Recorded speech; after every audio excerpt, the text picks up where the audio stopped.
Hello students, welcome to Commerce Bloom. Reserve capital और capital reserve के difference को समझते हैं।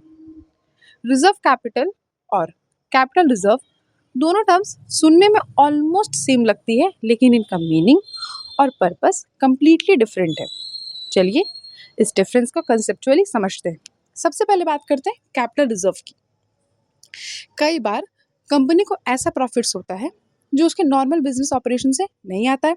फॉर एग्जांपल, फिक्स एसेट्स बेचने पे प्रॉफिट हो गया, फॉरफिटेड शेयर्स को जब री इशू किए तो उससे गेन हो गया, या फिर किसी कैपिटल ट्रांजैक्शन से अर्न हुआ। ओके, क्योंकि ये प्रॉफिट्स रेगुलर बिजनेस एक्टिविटी से अर्न नहीं हुए हैं, इन्हें कैपिटल प्रॉफिट्स कहा जाएगा। और इन कैपिटल प्रॉफिट्स को कंपनी जिस रिजर्व में ट्रांसफ़र करती है उसे हम कैपिटल रिजर्व कहते हैं। ठीक है, सिंपल वर्ड्स में कैपिटल रिजर्व कैपिटल प्रॉफिट से क्रिएट होता है। अब आते हैं रिजर्व कैपिटल पे। रिजर्व कैपिटल का प्रॉफिट से कोई रिलेशन नहीं है, ये कंपनी के अनकॉल्ड शेयर कैपिटल से रिलेटेड कॉन्सेप्ट है। ओके, मान लीजिए कंपनी ने शेयर्स इशू किए हैं, लेकिन शेयर होल्डर से पूरा पैसा अभी तक कलेक्ट नहीं किया गया है। जो अमाउंट अभी होना बाकी है उसे अनकॉल्ड कैपिटल कहते हैं। ओके, कंपनी एक स्पेशल रिजोल्यूशन पास करके डिसाइड कर सकती है कि अनकॉल्ड कैपिटल का कुछ हिस्सा नॉर्मल सर्कमस्टांसेस में भी कभी कॉल नहीं किया जाएगा। ये अमाउंट सिर्फ तब मांगा जाएगा जब कंपनी वाइंडिंग अप या फिर लिक्विडेशन के सिचुएशन में हो।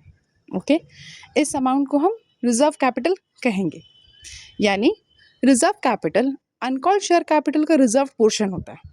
ओके, कैपिटल रिजर्व कंपनी के पास ऑलरेडी अवेलेबल प्रॉफिट है, जबकि रिजर्व कैपिटल कंपनी के पास अभी अवेलेबल पैसा नहीं है, ये फ्यूचर में शेयर होल्डर से कलेक्ट किया जा सकता है, वो भी सिर्फ वाइंडिंग अप के समय।